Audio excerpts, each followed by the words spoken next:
त्र्यंबकेश्वर तालुक्यात जातेगावमध्ये पिण्याच्या पाण्याची टाकी बांधकामाकरता जागा नव्हती, शासकीय जागा नाही, आणि म्हणून आमचे दत्तात्रय हरीजी वाघेरे यांनी त्यांच्या मालकीची स्वतःची 0.16 हेक्टर जागा ही शासनाला दिली. मला या वाघेरेजीचं अभिनंदन करायचं आहे. गावाच्या विकासाकरता, गावात पिण्याचं पाणी यावं याकरता माननीय वाघेरेजी हे स्वतःहून पुढाकार घेतला, स्वतःहून पुढे आले आणि त्यांच्या मालकी जागा त्यांनी शासनाला दान दिली आहे. मी त्यांचं अभिनंदन करण्याकरता या ठिकाणी बोलवलं आणि त्यांचा सन्मान करण्याकरता या ठिकाणी त्यांचा शासनाकडून मी सन्मान करतो आहे आणि त्यांना मी सन्मानपत्र या ठिकाणी आपल्या महाराष्ट्र सरकारच्या वतीने देतो आहे. मी दत्तात्रय हरीजी वाघेरे यांचं मनापासून महाराष्ट्र शासनातर्फे महसूल मंत्री म्हणून आभार मानतो. त्यांनी जलजीवनला ही जागा दिली.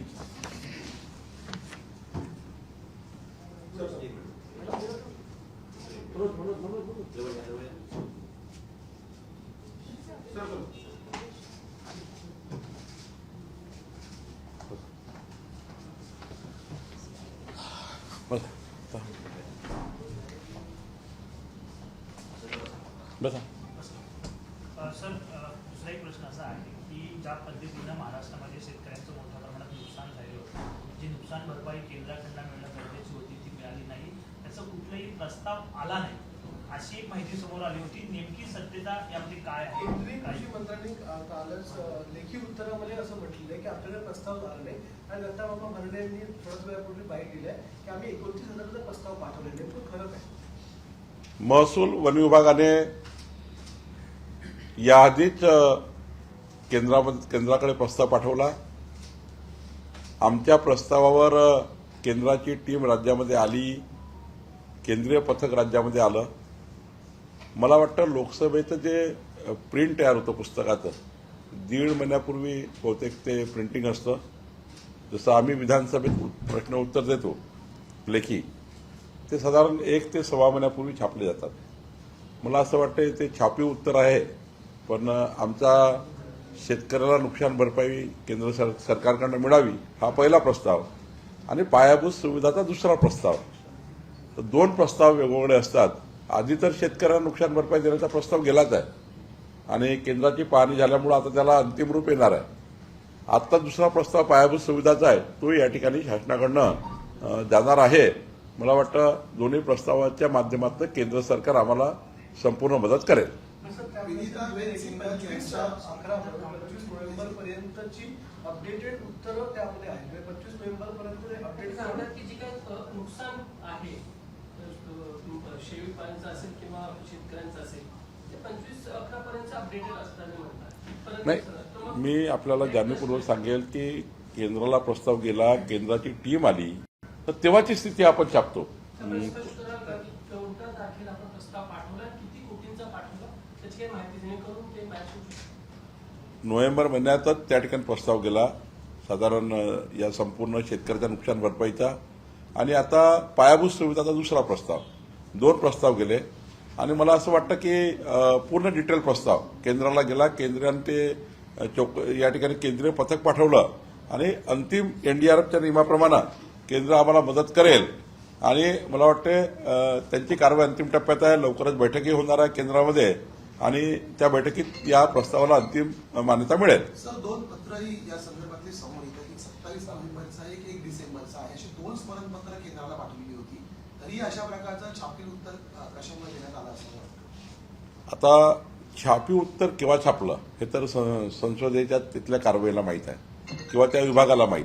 कारण विभाग जेव्हा प्रश्न उत्तर लागतात 3 महिन्यापूर्वी, साधारण माझ्याही जर महसूल खात्यात प्रश्न येतो 3 महिन्यापूर्वी किंवा 1.5 महिन्यापूर्वी, वेगवेगळे तारांकित प्रश्न 1.5 महिन्यापूर्वी, मग लक्षवेधी सूचना आपण 7 दिवसापूर्वी घेतो. विधिमंडळाचं कामकाज आणि संसदेचं कामकाज हे साधारण अधिवेशन चालू होण्याच्या 1.5-2 महिन्यापूर्वी त्या ठिकाणी प्रिंट चालू होतं आणि तेव्हा आम्ही त्याचे जे काही शट असेल त्याचं उत्तर असेल. पण मला असं वाटतं की आपल्यालाही माहिती आहे केंद्राची टीम येऊन गेली आहे, राज्याला माहिती आहे केंद्राची टीम येऊन गेली आहे. त्यामुळे छापीव उत्तरामध्ये आणि वस्तुस्थितीमध्ये थोडा फरक आहे. त्यांच्या छापीव उत्तरामध्ये ती डेट जी आहे ती पूर्वीची असेल. आम्हीचा प्रस्ताव गेला त्यावर केंद्राची टीम आली. व्हिडिओ व्हायरल करून काय मिळवू पाहतात आहे मला माहिती नाही. काँग्रेस ही खरं तर हतबल आहे. ती काँग्रेसची संपूर्ण जी काही वाटचाल सध्या सुरू आहे ही वाटचाल घृणास्पद आहे आणि काँग्रेसची वाटचाल ही आत्ता जी त्यांची मानसिकता आहे ती पराभवाच्या मानसिकतेमध्ये आहेत आणि त्यांचं संतुलन ढासळलेलं आहे. पंतप्रधान नरेंद्र मोदीजीवर टीका करणे, जातीवाद करणे, त्यांच्या जातीवरनं टीका करणे, सामाजिक टीका करणे, त्यांच्या सर्व जीवन चरित्रावर टीका करणे हे काँग्रेसच्या अंगाशी कितीतरी वेळा आलं आहे. संपूर्ण देशाने 15 वर्ष काँग्रेसला नाकारलं आहे. माननीय मोदीजीवर जेवढा काळ टीका करतील काँग्रेस पार्टी तेवढी काँग्रेस पार्टी किंचित होत जाणार आणि 2029 मध्ये देशामध्ये काँग्रेस आणि महाराष्ट्र काँग्रेस ही तुम्हाला संपल्यासारखी दिसेल. त्यांचे वर्तन हे घृणास्पद आहे. त्यांनी केलेले हे जे कृत्य आहे ते घृणास्पद आहे. माननीय मोदीजींनी जगाला देशाला स्पष्टपणे त्यांच्या जीवन कार्याबद्दल माहिती आहे आणि त्यामुळं काँग्रेस पार्टी ही जे डुबतं जहाज आहे हे डुबतं जहाज एकजूट डुबणार आहे. सर, महात्मा ज्योतिबा फुले यांच्या संदर्भातली यांच्या संदर्भातली एक महत्वाची फाईलच मंत्रालयातून गहाळ होते आणि त्या संदर्भात आता पोलिसांमध्ये एफआयआर झालेली आहे की ही फाईल जी आहे तीच गहाळ झालेली आहे. इतका दुर्लक्षितपणा कशा प्रकारे केला जाऊ शकतो आणि आता असं झाल्याच्या नंतर काय कारवाई करणार? नाही, दोन्ही आहे. ज्या डेस्कमध्ये फाईल असेल आता तर ही फाईल जिथं कुठून गायब झाल्या, डेप्युटी सेक्रेटरी असेल, कक्षी अधिकारी असेल, जे कोणी असेल, खरं तर त्यांचीच चौकशी झाली पाहिजे की मंत्रालयातली फाईल कशी गाठ झाली आणि त्यावर चीफ सेक्रेटरी किंवा त्या विभागाचे मंत्री त्यावर कारवाई करतील आणि जी फाईल कुठे असेल ती पोलिसाच्या माध्यमातून मंत्रालयीन पोलीस आहेत किंवा सरकारचं त्या ठिकाणी आपलं जे पोलिसांचा विभाग आहे ते कारवाई करतील आणि ती फाईल मिळवतील आणि तशी ती फाईल ईवर आहे त्यामुळे ती जनरेटही होईल. तो काही इश्यू नाही की जनरेट होणार नाही, पण फाईलच गाढ होणे हे काही योग्य नाही. सुप्रिया सुळेंनी आज टीका केलेली आहे. कालचा दिवस हा महाराष्ट्र संपूर्ण भविष्यातला काळा दिवस असं ते म्हणतायत. त्यांचं म्हणणं आहे की प्रचंड हाणामाऱ्या काल झाल्या, पैसे वाटपाचे प्रकार आले. इतकंच नाही तर सत्ताधारी पक्षाचे आमदार थेट मतदान केंद्रामध्ये जाऊन व्हिडिओ काढत होते, लोकांना प्रभावित करत होते. काही घटना घडलेल्या आहेत, पण काँग्रेस राष्ट्रवादीच्या सरकारच्या काळात यापेक्षाही मतदान केंद्रावर वाईट घटना घडलेल्या आहेत. याचा अर्थ आम्ही त्याचं पुनरावलोकन त्यांचं बघून काही करत नाहीये. पण मला असं वाटतं की जे काही छूटफूट प्रकार झाले आहे मतदानाच्या वेळी त्यावर निवडणूक आयोगाने आणि पोलिसांनी कडक कारवाई केली आहे. एकंदरीत सरसकट सर्व निवडणुका अशा झाल्या असं काही योग्य नाही.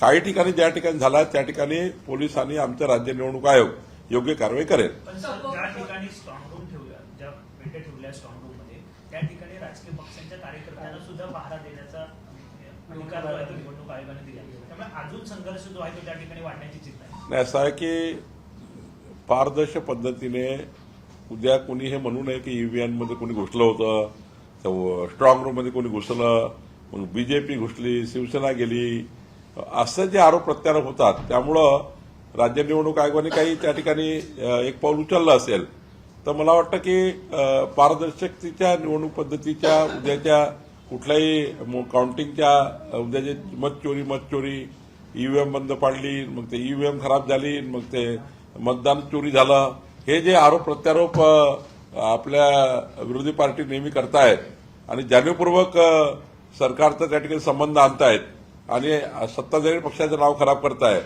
त्यामुळे राज्य निवडणूक आयोगाने काही भूमिका घेतल्या असतील त्या भूमिका सर्वांना पार पाडाव्या लागतील. एका लग्नामध्ये मुख्यमंत्री आणि संजय राऊत झाले, आशिष शेलार सुद्धा होते. चर्चा सुरू झाली आहे की आगामी निवडणुका असतील किंवा या सगळ्या गोष्टींवरती चर्चा झाली किंवा पुन्हा एकदा युती होईल ठाकरेंसोबत अशाही चर्चा राजकीय सुरू झाल्या. माननीय संजय राऊत साहेबांची मागच्या काळात प्रकृती योग्य नव्हती, त्या कारणाने सीएम साहेब त्यांना भेटले असतील. ते सौजन्य आणि संस्काराचे आपण सर्व लोक आहोत.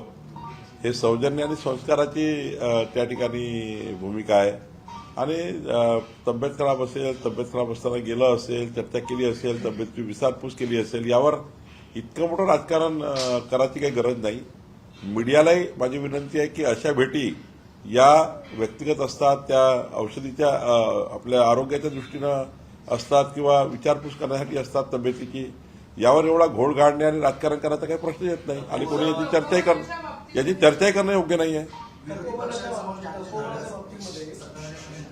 तपोवनाच्या बाबतीमध्ये सरकारची भूमिका जी आहे त्यापेक्षा थोडीशी वेगळी भूमिका अजितदादांनी घेतलेली आहे. त्यांनी सयाजी शिंदे यांना सपोर्ट केलेला आहे. त्यांचं म्हणणं आहे की ही झाडं वगैरे जी ती कापली जाऊ नये, संरक्षण त्यांचं करायला पाहिजे. काय वाटतं? राज्याच्या वनप्रेमी, सर्वच वनप्रेमीची मागणी आहे की तिथले झाडं काढू नये. पण माननीय गिरीश महाजन साहेब, तिथले जे कुंभ समिती आहे, त्यांनी परवा सांगितलं की आम्ही रिप्लांट करतोय, एकही झाड त्या ठिकाणी नष्ट होणार नाही वगैरेची भूमिका घेतली आहे. त्यातला मधला मार्ग माननीय मुख्यमंत्री काढतील आणि वनप्रेमीची भूमिका आणि तिथे असलेली परिस्थिती, तिथे असलेल्या जागेच्या अडचणी या आधारावर, कारण शेवटी एवढा मोठा कुंभ आहे, जागेच्या अडचणी येत असतील किंवा काही असेल तिथली स्थानिक परिस्थिती, त्या आधारावर मला वाटतं कुंभ समितीचं म्हणणं काय, पर्यावरण प्रेमीचं म्हणणं काय, याच्या आधारावर मला वाटतं योग्य निर्णय होईल. आणि समजा कुंभाला काही वेगळी जागा असेल, तिथे काही वेगळी त्या ठिकाणी होऊ शकत असेल काही व्यवस्था, तर मग झाडं कापायची गरज पडणार नाही, पण झाडं काढण्याची गरज पडणार नाही. तसं सरकारने स्पष्ट केलं आहे की आम्ही काढणार नाही, आम्ही रिप्लांट करतोय. पण त्यामध्ये काही वेगळ्या भूमिका असतील तर माननीय मुख्यमंत्रीजी यावर त्या ठिकाणी बोलवून त्याबद्दलचा निर्णय करतील. मुख्यमंत्र्यांनी या संदर्भात भूमिका स्पष्ट केली आहे. त्यांचं म्हणणं आहे की जागा प्रचंड कमी आहे, त्यामुळे हे झाडं कापावीच लागतील. मात्र काही राजकीय लोक आता पर्यावरणवादी म्हणून या चळवळीत पाहायला मिळत आहेत. त्यामुळे कुंभ कुठेतरी होऊ नये असाही प्रयत्न या माध्यमातून केला जातोय. मात्र आम्ही कोणासमोर झुकणार नाही, हा कुंभमेळा होईलच. नाही, कुंभमेळा तर होईलच, त्याला कोण रोखू शकतं. माननीय मुख्यमंत्र्यांचं म्हणणं बरोबर आहे. काही राजकीय पक्षाला या ठिकाणी धार्मिक त्या ठिकाणी आपल्या तेढ निर्माण करण्याची काही लोक प्रयत्न करत असतील, धार्मिक तेढ निर्माण करण्याचा. पण मला असं वाटतं की रिप्लांट करणार आहे, एकही झाड त्या ठिकाणी नष्ट होणार नाही, ही सरकारने भूमिका घेतली. जागा कमी आहे, कमी जागेमध्ये त्या ठिकाणी एवढा मोठा कुंभ अरेंज करायचा आहे, त्यामुळे एकही झाड नष्ट होणार नाही आहे, त्याचं रिप्लांटेशन होणार आहे. आणि पुन्हा कुंभ झाल्यावरही पुन्हा त्या ठिकाणी ते झाडं पुन्हा आणता येऊन लावू शकतात. त्यामुळे रिप्लांट करण्यासाठी आता ॲडव्हान्स टेक्नॉलॉजी आली आहे. एकही झाड नष्ट न होता तुम्हाला रिप्लांट करता येतं. त्यामुळं पुन्हा उद्या कुंभ झाल्यावरही पुन्हा तेवढेच झाडं त्या ठिकाणी पुन्हा रिप्लांट करून लावता येतील. तर मला असं वाटतं की थोडं कुंभाचं महत्व, अपुरी जागा आणि या संपत्तीच्या सरकारच्या भूमिका समजून घेतल्या पाहिजे. सर, सांगलीमध्ये राष्ट्रवादीच्या जे कार्यकर्ते आहेत त्यांनी ज्या ठिकाणी मतपेट्या ठेवलेल्या आहेत ते स्ट्रॉंग रूमच्या बाहेर आता सध्या ठिय्या आंदोलन त्यांचं सुरू आहे. त्यांनी आरोप केला की मतांची फेरफारी होते किंवा मतांची तफावत जी आहे ती मोठ्या प्रमाणात दिसून येते यावेळी, असं त्यांचा आरोप आहे. नाही, ते राजकारण करतात काही लोक. एक मत इकडे तिकडे होत नाही ना, मतदान मशीन इकडे तिकडे होत नाही. शेवटी ते स्ट्रॉंग रूम मध्ये असतं, प्रचंड त्या ठिकाणी सरकार म्हणजे राज्य निवडणूक आयोग काळजी घेतं, पोलीस काळजी घेतं. काहीतरी लोकांना, काही लोक पराभूत मानसिकतेमध्ये असतात, त्यांना धाकधूक असतं, निवडणूक जिंकू का नाही जिंकू. धाकधुकीच्या अवस्थेपोटी निराशा झाली असल्यास किंवा त्यांचं मानसिक असं प्रेशर असल्यास की बाबा आमची निवडणूक गॉन होईल का, आमची निवडणूक गेली आहे, काही लोकांना मग त्यांचं राजकारण करायचं असतं, निवडणूक हारण्यापूर्वीच पराभव त्या ठिकाणी दिसतो. अशा वेळी अशा भूमिका लोक घेत असतात. पण सर, संघर्ष हा वाढू शकतो, कारण कार्यकर्त्यांना नाही, संघर्ष वाढूच नाही ना, कारण त्या ठिकाणी ईव्हीएम सुरक्षित आहे. त्या ठिकाणी त्यांना काही अजून त्या ठिकाणी काय सुरक्षा पाहिजे देता येईल, पण अशा प्रकारचा संघर्ष वाढवणं योग्य नाही आहे. अधिवेशन 1 आठवड्याचं होणार आहे, त्यावरती भास्करच्या जाती म्हणतायत की विरोधी पक्षासमोर जाणे तर झालंच, हे सत्ताधाऱ्यांमध्ये नाही. भास्कर जाधव आतमध्ये काय बोलतात, बाहेर काय बोलतात. आतमध्ये त्यांनी प्रस्तावाला मान्यता दिली. मी कामकाज समितीमध्ये आहे, आतमध्ये मान्यता दिली भास्कर जाधवनी. कामकाज समितीची मान्यता त्यांची असल्याशिवाय त्यांची सही आहे, त्या बोर्ड जे काही मिनिट्स ऑफ मिटिंग आहे सही आहे, आणि मिनिट्स ऑफ मिटिंग सर्वांनी सही करायचे असतात. आणि त्यामुळे भास्कर जाधवने आतमध्ये वेगळं बोलणे आणि बाहेर वेगळं बोलणे मला वाटतं हे काही योग्य नाही आहे. सर्वांच्या सहमतीने ठरलं आहे. शनिवार रविवारही त्या ठिकाणी इन्क्लूड करून अधिवेशन आहे आणि साधारण निवडणुकीचा मतमोजणीचा काळ आहे. त्यानंतर महानगरपालिकेच्या निवडणुकीसंदर्भाने काही चर्चा होऊ शकेल. राज्य निवडणूक आयोगाने सुप्रीम कोर्टाने सांगितलं की 31 जानेवारीपर्यंत सर्व निवडणुका घ्या. 31 जानेवारीपर्यंत सर्व निवडणुका घ्या सुप्रीम कोर्टाने सांगितलं आहे. मग 31 जानेवारीपर्यंत निवडणुका घ्यायच्या असतील तर आपल्याला त्या ठिकाणी राज्य निवडणूक आयोगाची काही बंधनं येतील, काही घोषणेचे बंधन येतील, काही त्या ठिकाणी आचारसंहितेचे बंधन येतील. त्यामुळे मला वाटतं की अधिवेशनाचा काळ हा एक्झॅक्ट सोमवार ते रविवार पूर्ण 9 दिवसाचा आहे. आणि तसंही 2 आठवडे अधिवेशन चाललं तरी एवढाच काळ राहतो. 2 आठवडे अधिवेशन चाललं तरी एवढाच काळ राहतो. म्हणजे 2 आठवडे अधिवेशन काढलं तरी पुढचे 4 दिवस भेटतात. त्यापेक्षा सलग 9 दिवस काम करून घेणे, सोमवार ते रविवार पूर्ण काम करून घेणे ही भूमिका सरकारची आहे. आमच्या खात्याची 6 बिलं आहेत. नवीन काही ऍडिशन आणू शकत नाही, कारण नवीन काही घोषणा केला तर आयोग त्या ठिकाणी आचारसंहितेचा काळ आहे. खरं 21 तारखेपर्यंत आचारसंहिता कंटिन्यू आहे. आचारसंहिता कंटिन्यू असताना काही त्या ठिकाणी चुकीच्या घोषणा होणे हे योग्य नाही. सर, सांगलीमध्ये जो प्रकार घडला हा जाणीवपूर्वक केला जातो. जी सुरक्षा ईव्हीएम्सला दिला पाहिजे होती ती देण्यात येत नाही असं वारंवार आरोप करतात विरोधक. आक्रमक झाले. विरोधकाला तो धंदा आहे आक्रमक व्हायचा आणि आमचं काम आहे त्यांना सांभाळायचं. विरोधक कसे राहतील? तसेच राहतील ना. त्यांना धाकधूक आहे. महाराष्ट्रात 51% मतं घेऊन महायुती जिंकताय, 2/3 बहुमत घेऊन महायुती जिंकतायत. जे पराभव दिसतोय त्यांना ते धाकधुकीनं असा राळा करतायत. तुम्हाला माहिती आहे ईव्हीएम स्ट्रॉंग रूम मध्ये असतं, पोलिसांचा पहारा असतो. यांना तिथे आता राजकारण करायचं आहे. पराभव झाला असेल त्यांचा, दिसत असेल त्यांना पराभव दिसतं ना निवडणुकीच्या वेळी कोण कुठे चाललं, काय चाललं मतदार, किंवा तसा थोडासा भास असतो की बाबा आपण निवडणुकीला आपण टॉपमध्ये आलो आहे. टॉपमध्ये त्यांना असं वाटतं की बाबा आधीच पराभवाचं पहिलेच स्वीकारून त्या ठिकाणी बघा ते मशीन खराब झाली होती, बघा ते स्ट्रॉंग रूम मध्ये कुणी घुसलं होतं. जनतेला आपलं नेतृत्व टिकवण्यासाठी काही फंडे करावे लागतात. त्यातले फंडे आहेत. आणि त्यामुळे मला असं वाटतं याच्यामध्ये फार काही त्याच्यामध्ये आतमध्ये जायची गरज नाही आहे. निवडणूक आयोग त्या ठिकाणी सतर्क आहे, पोलीस सतर्क आहे.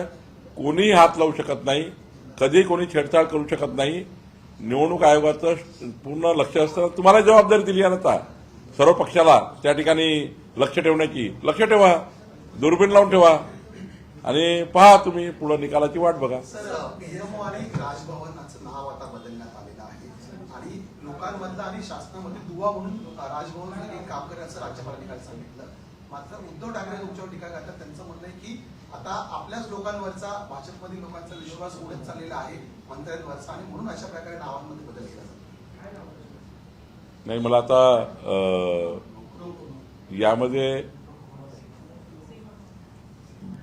बघावं लागेल काय ते उद्धव ठाकरे बोलले आणि आमची भूमिका काय ते. शेवटी मी आता तुम्ही वेळेवर प्रश्न विचारला, मी बघून बोलतो. हिवाळी अधिवेशनामध्ये विरोधी पक्षनेत्याचा प्रश्न निकाली लागेल असं वाटतं. कशाचा? विरोधी पक्षनेते नाही, विरोधी पक्षनेत्याचा प्रश्न मी नाही सोडवत, ते अध्यक्ष सोडवतात. राहुल नार्वेकर जे आहे बसलेले त्यांच्याकडे जाऊन तुम्ही त्यांना विचारून घ्या. अध्यक्षाचा अधिकार आहे, इथे मंत्रालयात आमचा अधिकार आहे. त्यामुळे अध्यक्षाला विचारा. संपूर्ण इतक्या वर्षांमध्ये कुंभचं आयोजन होत असतं, मात्र जलकुंभमध्ये प्रथमच एका शेतकऱ्याने आपल्या नेतृत्वामध्ये जमीन देण्याचा निर्णय घेतलेला आहे. तुमच्या कारकिर्दीमध्ये हा पहिलाच असा निर्णय होतोय. कशा प्रकारे बघताय निर्णय? 2 निर्णय झाले आहे. आता एक फाईल माझ्याकडे आहे. एखादा शेतकरी, वाघरेसारखे शेतकरी आपली जमीन गावकऱ्याकरता त्या ठिकाणी पिण्याच्या पाण्याकरता देतात. माननीय पंतप्रधान मोदींच्या जलजीवन मिशन करता येतात आणि गावकऱ्याला पाणी मिळावं अशी त्या ठिकाणी त्यांची भूमिका आहे. आणि स्वतःच्या घरी अन्न पिकवणारी एक महाराष्ट्र सरकारने त्यांचा गौरव केला आहे. पुढेही त्यांचा आम्ही गौरव करू. पण मोठं काम त्यांनी केलं आणि त्या गावाला एकंदरीत जलजीवन मिशनचं पाणी मिळालं पाहिजे. त्यांनी जागा दिली नसती तर आम्ही टाकी बांधू शकलो नसतो, आणि आम्ही टाकी बांधू शकलो नसतो तर त्या ठिकाणी पाणी लोकांना मिळालं नसतं. कुणीतरी पुढाकार घेणं आवश्यक होतं. गव्हर्नमेंट लँड त्या गावात नाही आहे, प्रायव्हेटच लँड त्या ठिकाणी घ्यावी लागत होती, आणि प्रायव्हेट लँड घेण्याकरता 3 वर्ष लागले असते संपादन करण्याकरता. संपादनाचे 3 वर्ष जलजीवन मिशनची टाकी थांबली असती. माननीय वाघेरेजींनी 3 वर्ष माझ्या गावाची पिण्याचे पाणी योजना लेट होऊ नये म्हणून पुढाकार घेतला आणि 0.16 हेक्टर जागा शासनाला दिली. सर ये जानना चाहेंगे प्रधानमंत्री को जैसे कांग्रेस एआई के जरिए अपने ही ट्विटर हैंडल्स पर पोस्ट जिस तरह से पेश कर रही है, बहुत आपत्तिजनक और चिंताजनक है सर. देखिए, एक कांग्रेस पार्टी का जहाज डूब रहा है. कांग्रेस पार्टी रोज लोग छोड़ रहे हैं. ये पार्टी 2029 में इतनी सी होने वाली है. अब ये क्या कर रही है, माननीय पंतप्रधान नरेंद्र मोदी जी की पूरे विश्व के सामने, पूरे देश के सामने ये सत्यता है कि मोदी जी ने अपना जीवन गरीबी से, और बहुत गरीबी से, चाय बेचते हुए उन्होंने अपना जीवन शुरुआत किया और आज देश के, विश्व के सबसे लोकप्रिय नेता बने. 15 साल से कांग्रेस पार्टी सत्ता में नहीं आ पा रही है, और सत्ता में 2047 तक कांग्रेस नहीं आने वाली है. ये कांग्रेस में डर तैयार हो गया. तो व्यक्तिगत मोदी जी को जिस प्रकार से एआई के माध्यम से वगैरह इस प्रकार की वीडियो रील बनाना, और इस प्रकार से मोदी जी का व्यक्तिगत जीवन पर उन्होंने इस प्रकार से चीटिंग करना, वन टाइप ऑफ चीटिंग है ये, तो इसका जनता ही उत्तर देगी. मोदी जी को जब जब गाली देने का प्रयास कांग्रेस ने किया, कांग्रेस डूबी. और अभी भी आपने देखा बिहार में कांग्रेस डूबी, वहां पर महाराष्ट्र में कांग्रेस के बेहाल है. रोज कांग्रेस पार्टी के लोग कांग्रेस को छोड़ रहे हैं. अभी हमने कम से कम 10,000 कार्यकर्ता का कांग्रेस पार्टी ने भाजपा में पक्ष प्रवेश किया. ये जो कांग्रेस है ना, ये इनकी मानसिक संतुलन बिगड़ गया है, और इनका संतुलन इस तरह से बिगड़ गया है, वो निचली एक गांव के जो कोई वो जो लफंगे लुच्चे जैसी व्यवहार कांग्रेस पार्टी कर रही है, ये कांग्रेस पार्टी की हालत बदतर हो गई है. और बदतर हालत में कांग्रेस पार्टी के नेता लोग इस प्रकार का दुर्व्यवहार कर रहे हैं. अब आने वाले चुनाव में ये जो इन्होंने हरकत की है, आने वाले सारे चुनाव में महाराष्ट्र की जनता, देश की जनता कांग्रेस पार्टी को इतनी सी करके रखेंगे, और कांग्रेस पार्टी को आगे 2047 तक इस देश में कहीं पाव रखने की जगह नहीं रहेगी. ये कांग्रेस पार्टी की नई शुरुआत हो गई है, और कांग्रेस पार्टी इसको, ये जो करने जा रही है या कर रही है, इसकी निंदा करते हैं. पूरा देश इसकी निंदा कर रहा है. सर, महाराष्ट्र में अभी विधानसभा ये होने वाला है, सेशन वाले असेंबली सेशन, इसी के बीच में सिर्फ 8 से 14 तक रखा गया. इस पर विरोधियों की टिप्पणी की गई है कि सरकार डिस्कशन नहीं करना चाहती है, डर रही है सरकार, इसलिए इतने कम टाइम के लिए सेशन रखा गया. वही बात है, जब हम हाउस में कुछ प्रस्ताव लाते हैं ना, गायब रहते उनके विधायक. मेरा खुला आह्वान है उनको, पहले दिन से विधायक पूरे रखिए अपोजिशन के. अपोजिशन के विधायक 2 या 3 रहते हैं, सारे हाउस में आते ही नहीं है. भाई आप आए ना 9 दिन, चलो ठीक है, 9 दिन में आप पूरे विधायक रखिए चर्चा करने के लिए. और दूसरा, क्लियरली 31 जनवरी तक सुप्रीम कोर्ट ने कहा है कि पूरे पंचायत के चुनाव पूरे करना है, कारपोरेशन के चुनाव है, नई घोषणा नहीं कर सकते हैं. पुरानी जो बिल है वही पूरा होने वाले है. इस सेशन में कोई नया आने वाला नहीं है, नया चर्चा होने वाली नहीं, क्योंकि सारा कोड ऑफ कंडक्ट लगा हुआ है. अभी हाईकोर्ट ने कोड ऑफ कंडक्ट 21 तक जारी किया है, अभी जो कंटिन्यू किया है कोड ऑफ कंडक्ट को. तो मुझे लगता है कि फिर अधिवेशन में क्या नया आने वाला है. और उसके बाद आपके विधायक, अपोजिशन के विधायक पूरे जरा हाउस में रखिए. एक भी विधायक उनका रहता नहीं है. ये पिछले बार अधिवेशन हुआ मुंबई में, इनके सारे विधायक गायब थे, कोई विधायक नहीं था चर्चा करने के लिए. अपोजिशन की बात की मंडे से लेकर संडे तक करो करके, और बाद में बाहर आके भूमिका बदलते हैं. मंडे टू संडे ये कांग्रेस और सब लोगों ने मान्य किया है. अंदर उबाटा के लोग थे, सब लोग थे अंदर, उन्होंने मान्यता देना, और बाहर आके इस प्रकार से गलत टिप्पणी करना योग्य नहीं है. सर, दिल्ली में भी जो है शीतकालीन सत्र शुरू मालूम है। उसी बीच में राहुल गांधी ने कास्ट सेंसस के ऊपर फिर से सवाल उठाए। उन्होंने कहा है सरकार इस पर बातचीत नहीं करने देती, पार्लियामेंट में जो परफेक्ट डेटा है वो नहीं दे रही है। इस पर फिर से उन्होंने सवाल उठाए कास्ट सेंसस के ऊपर। महाराष्ट्र के लिए कास्ट सेंसस बहुत बड़ा मुद्दा रहा है, मतलब जिस तरीके से आंदोलन आरक्षण के चले। कास्ट सेंसस माननीय प्रधानमंत्री जी ने मान्य कर लिया है और कास्ट सेंसस जात न्याय मान्य कर लिया है, कास्ट के हिसाब से मान्य कर लिया है, जो कभी कांग्रेस पार्टी ने विचार नहीं किया था, मोदी जी ने किया है। अब कास्ट सेंसस भी होगा, अपना 2021 की जनगणना के आधार पर देश का सेंसस भी होगा और जात न्याय भी होगा। तो मुझे लगता है जब सारी चीजें मान्य कर ली, इनके पास कुछ बचा नहीं है।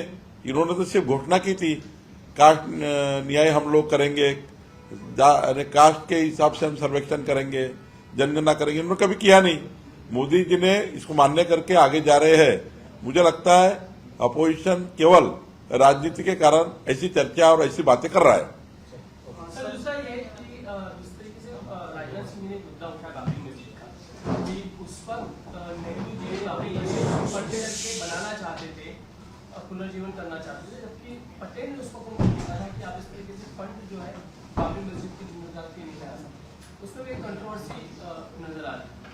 नहीं, अभी उन्होंने उस आधार पे बोला, किस आधार पे किसका सवाल जवाब हुआ इसका तो मेरे पास डेटा नहीं है, लेकिन बाबरी मस्जिद को कांग्रेस पार्टी ने पुनर्निर्माण करना और भगवान प्रभु रामचंद्र जी का प्रतिष्ठापित किया हुई जगह वहां पर इस प्रकार से मुगलों ने बनाई हुई बाबरी मस्जिद को जीवंत करना, उनका पुनर्निर्माण करना, ये भूमिका कांग्रेस पार्टी की पहले से रही है। उन्होंने बाबरी मस्जिद के खिलाफ किए हुए सारे आंदोलनों को कुचल डालने का प्रयास कांग्रेस पार्टी ने किया है।